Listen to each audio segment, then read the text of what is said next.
Welcome to Mama Toto Docs. I'm Dr. Martha, the pediatrician. And I'm Dr. Lisa, the obstetrician.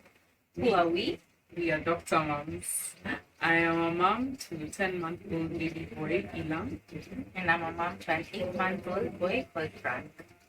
Join us in this journey as we discuss all things pregnancy, labor, delivery, newborn period, and childhood. Karibu. So today we're going to be discussing pregnancy. Generally. Yeah. Okay. So we start. So you're pregnant. What's next? Yeah. How was it for you? You found out that you are pregnant. How did you find out? What were the first steps that you did? Yeah. So I remember being very excited around that time because it's a child that we had waited a long time for. And after I did my pregnancy test with the urine dipstick, and I found out I was pregnant, I was very excited, very happy, overjoyed. So I made an appointment with my obstetrician to now know what next to do. And when I went to see him, he was able to guide me on what I'd expect. We did the baseline measurements, my weight, my height, my baseline vitals, and I was started on supplements and then told to come back later. I think I used to see him almost every month. Okay. Yeah. And that's good, and that's what most of us do or even did then. So you find out that you're pregnant, and of course, you maybe missed your period. For some people, they believe it's an idea, or they generally also have irregular periods. But the point is, you find out that you're pregnant, you do a urine pregnancy test. There are so many little kids there. You find out that you're pregnant, go and see the doctor immediately. That is the wisest thing, just to be sure that everything is okay. And then also to get advice, and then also to get supplements the way that you said. So in terms of supplements, the most important supplement that is there is folic acid. And folic acid is good for the baby, as you know. Yeah. Folic acid is actually good because it's involved in cell proliferation. Like it provides folic acid that is necessary for development of new cells. Yeah. And as the baby is growing, you're constantly forming new cells. So folate is important for that. Yeah. They also give iron as a supplement. Iron is also very important for the fetal brain development. And that's why moms are told to make sure they take an iron-rich diet and diet rich in folate. We'll discuss some of those things in the nutrition bit. And also for supplements, there are omega supplements, which have also been shown to really improve on brain development for the fetus. Yeah, that's true. And so that's the reason we did the supplements anyway. But another thing that I always say is that supplements are supplements. They're supposed to supplement your diet. They're supposed to supplement, so you don't just take them alone. You also have to have a proper diet to sort of support that. And like I said, iron-rich diets that have enough folic acid, trying to be as balanced as possible. And I know it's difficult. First trimester, so many moms have so much nausea and vomiting. Did you have nausea? I had. The nausea was very serious. You don't even want. I mean, you want to eat healthy. But there was a point where I think I was just eating Oreos. That's really what I wanted to eat only. And you find that you really can't control it. And some people are just vomiting. I don't know if you are vomiting a lot of the time. So unable to retain so many things. So it's a very tricky balance because you need these things, but at some point maybe you're not even able to keep it down. So that's one of the things when you're attending the first clinic, just to find out how can you sort of fight the nausea, the vomiting. Do you need medication? What lifestyle changes do you need to do in order to fight this nausea and vomiting? And what are some of the things you recommend a mother takes? So like with the nausea. With the nausea. So actually there's even research that says that ginger tea, food just with ginger, ginger biscuits and so on tend to help with the nausea. It helps with many people, hence why there's research. So we'd advise that. things ginger, then keep things, not spicy, not oily the way they used to be before. And also just a bit dry, so not, soupy foods and so on. Have, rice in the morning, toast, those kind of things. Fruits as much as possible, and then hydrate the whole way as you take the supplements. It's really actually tends to help. Okay. Another trick that's, well, not trick, but another thing that I would say is that the people take things like, sparkling water, take sips of sparkling water to help, because the bubbles also just tend to lighten the load. So those are some of the things that people can use to help with nausea and vomiting. Of course, if it reaches the point where someone is not able to, take anything in, then you must be seen by the doctor. Some people are admitted just because of this, hyperemesis gravidarum, where you can't retain anything and you're losing a lot of weight and so on. Yeah, so, but those are some of the things to combat. And then now your doctor should be able to tell you, okay, we'll give you medication, and then we continue from there. The good news is that majority of women, once they finish the first trimester, those symptoms tend to start going down, and they can enjoy the second trimester. Yeah. Okay. Yeah. Right. And then in terms of exercise, can I exercise? I used to walk a lot personally. I used to love walking. Yeah. And swimming. Swimming nice. is really nice. Yeah. For me to stretch my back. I can feel so relaxed. But I'd always wonder, like, would it be safe for me? And my doctor, because we were being extra cautious, I was also given now, like, advice not to really do aerobics or anything. Yeah. But I'm sure there are people who are wondering, like, can I still exercise? Yeah. What can I do? What can't I do? Yeah, true. So you find that in the West, abroad and so on, people continue with their exercise. I think it's an like African culture for us to be told, okay, now you're pregnant, stay home, sit, eat. You're eating for two, feed the baby. That's not true. Number one, you're not eating for two. Yeah, maybe your diet may be up just a bit, but it's not common to say that you eat 2 plates of food and sit around in the house. I mean, it's not healthy. So exercise is still encouraged, even in that first trimester, unless you have other issues. So if people are bleeding or cramping, then of course you do all these things with caution, and you're already cautioned at hospital. But if everything is okay, imagine first trimester you can continue with exercise the way you used to do. If you're in the gym, it's okay. If there are aerobics, you can still continue. But we'll say maybe not contact sports, boxing and so on, but those things are okay. And you'll find that, first of all, in the gym, most trainers know, okay, first trimester, this is how you train. This is how you train. Second trimester, this is what it is. Third trimester, and so on. Another helpful resource, because not everyone goes to the gym, is YouTube. I found so many good YouTube videos, like first trimester workouts, second trimester, third trimester workouts, that are good, and so very helpful. And then also, the way you said, walking, swimming, all of those things are very helpful. I mean, I walked a lot in the first trimester. Tried a bit in the third, tricky, but but it's very helpful. Exercise it's so important. So in terms of just keeping fit, and then now towards the end, just helping with your pelvic floor, with the muscles, depending on the kind of delivery that you undergo. So exercise is important. Then nutrition, the way we said, is still very important. Keeping hydrated, eating well, taking supplements that supplement your diet. Okay. And then we also did something called the antenatal profile, which is a set of tests that ideally should be done within the first trimester, where they check for your blood group, they check for hepatitis B.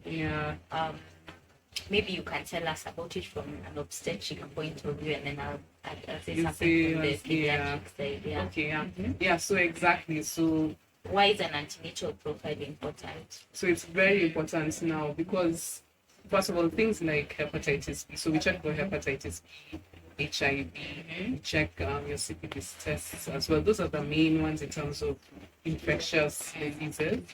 And those ones are important because they will have an effect on the baby if you have them. And there's a way that your pregnancy journey and also your labor and delivery journey is now formed just to cater to you if you have that, so that your child also doesn't get infected. So that's very important. Yeah. It's not as a form of stigma or anything like that. It's really just to help you and the baby. Yeah. And the goodness is that science has found ways in which you can be taken care of if you have any of those conditions. Yeah.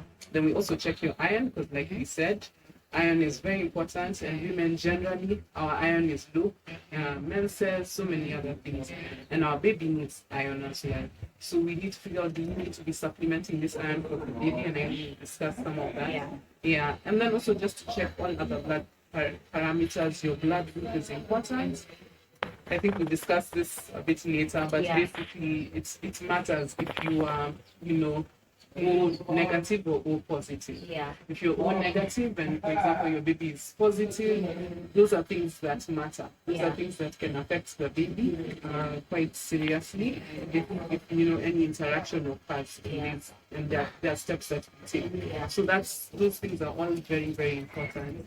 That we talk about right now. Yeah. So it's important for someone to know that when I'm pregnant, I'll need to see an obstetrician, and I'll need to do an antenatal profile. Exactly. And so far we've talked about nutrition, exercise. Maybe now I can introduce another aspect of pregnancy, maybe change of lifestyle for those maybe who are smoking, or take alcohol. For the pediatric aspect of that is that both smoking and alcohol are detrimental to the growing fetus. They affect the growth of the fetus. So normally, we don't recommend. If anything, a mother should stop smoking. And alcohol, I think in the first trimester, is also contraindicated. Maybe you'll tell us more about that. Because excessive amounts of either or whichever drug, alcohol, cigarettes, they all affect the brain development, and they can even cause certain conditions in the unborn baby. True. That's true. Totally agree. Smoking, cigarettes, also really smoking weed, smoking anything is generally not found to be helpful for the baby, and that's for real. So if you're smoking before, it's try and figure out ways to stop. Also, secondhand smoke also still has an effect on the baby. On the placenta generally, and the baby in terms of the growth and so on. And then alcohol, like you mentioned, just on the unborn baby, there's fetal alcohol syndrome, and so on and so forth. But again, research has been done, because people are still keen to have some alcohol.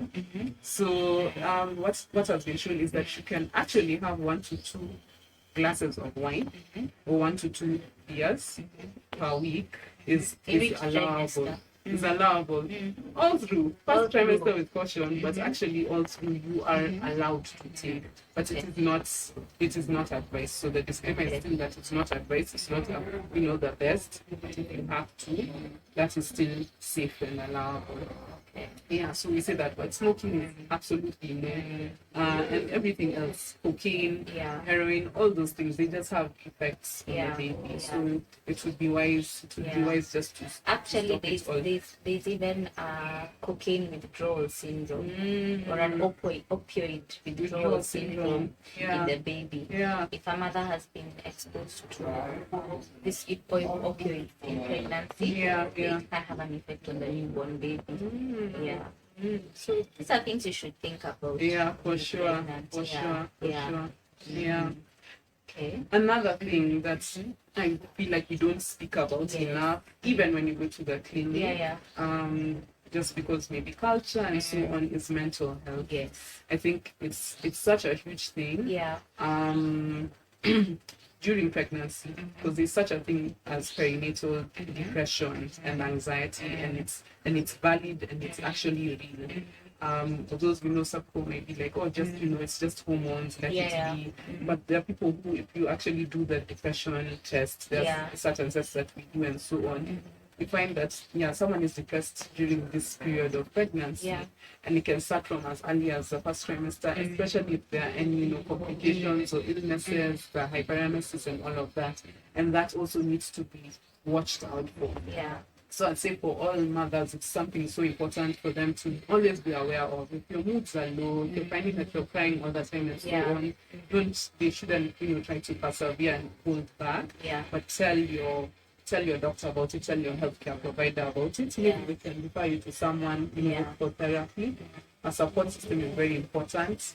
But therapy is also very good. And I think these are things that I didn't think about before I was pregnant.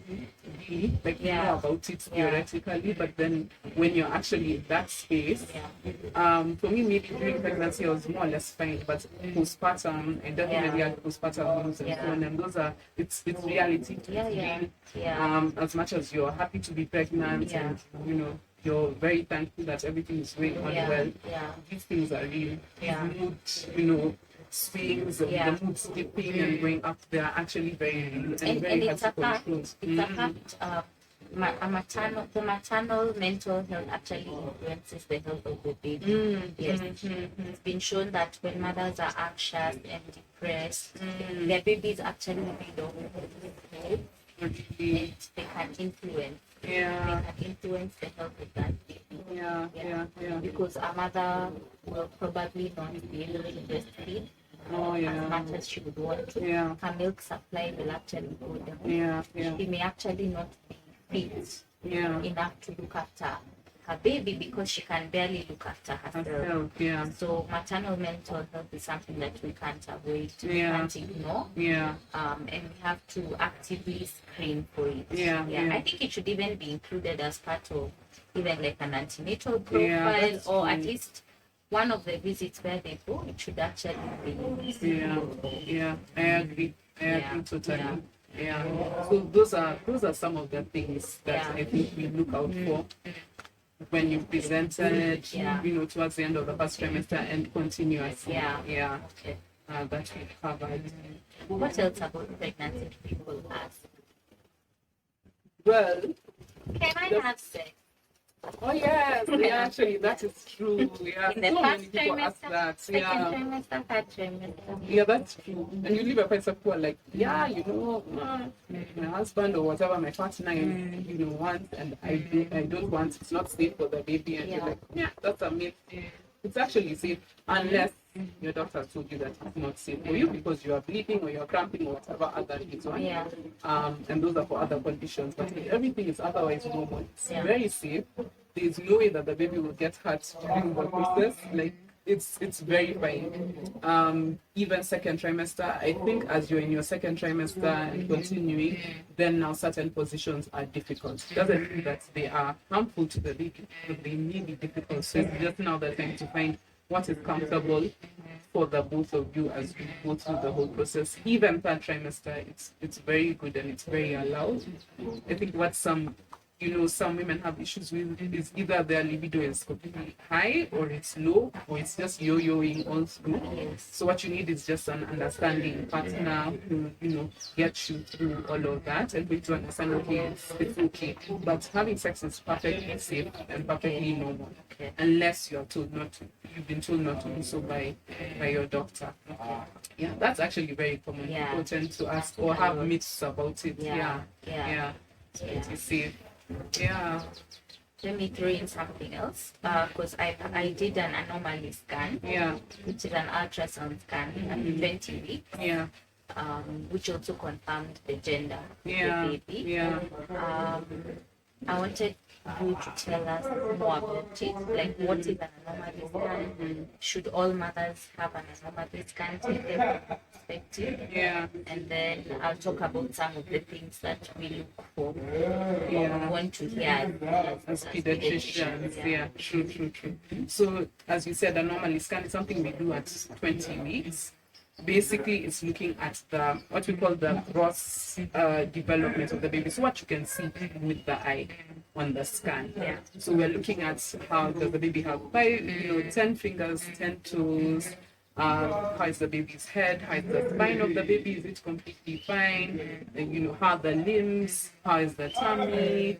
how is the bladder, how the some organs within the abdomen, how is the heart of the baby, is it beating well, is everything the way it's supposed to be in terms of structure, do they have the two eyes and the nose and the mouth, are they swallowing well, how is the palate. So it's just looking at those gross abnormalities, and you can pick up a lot from just that one scan. That will help to show you, is your baby okay or not okay, and if they're not okay, what are the next steps. We diagnose what's going on, break it all down to you so that you know how to continue with your pregnancy.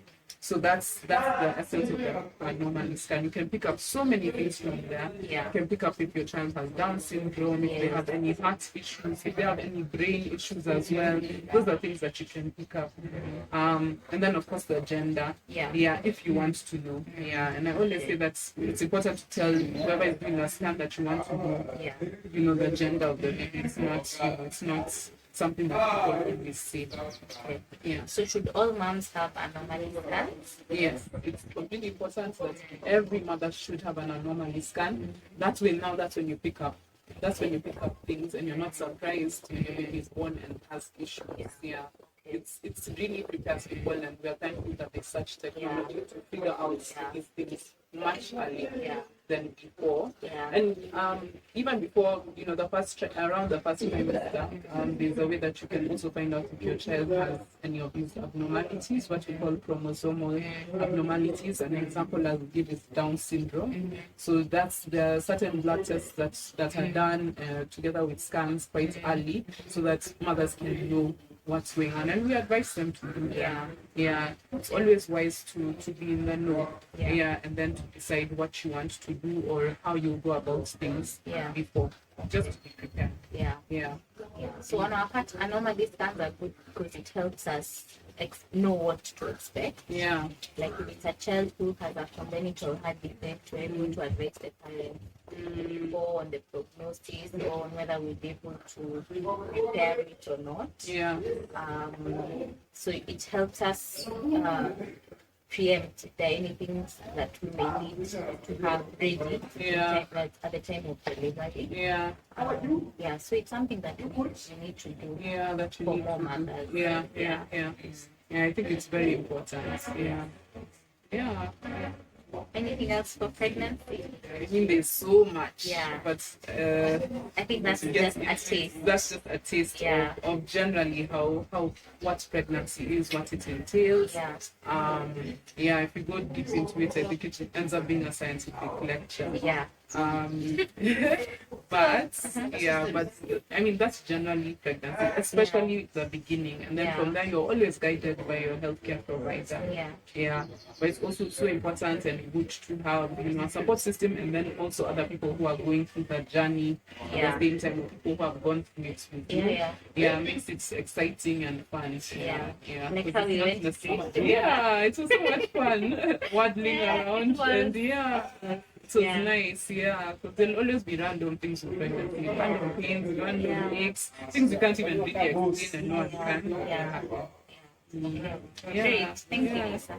So tell us how your pregnancy experience has been, and if you have any questions, feel free to reach out to us. Yes. Until next time, bye. Bye-bye.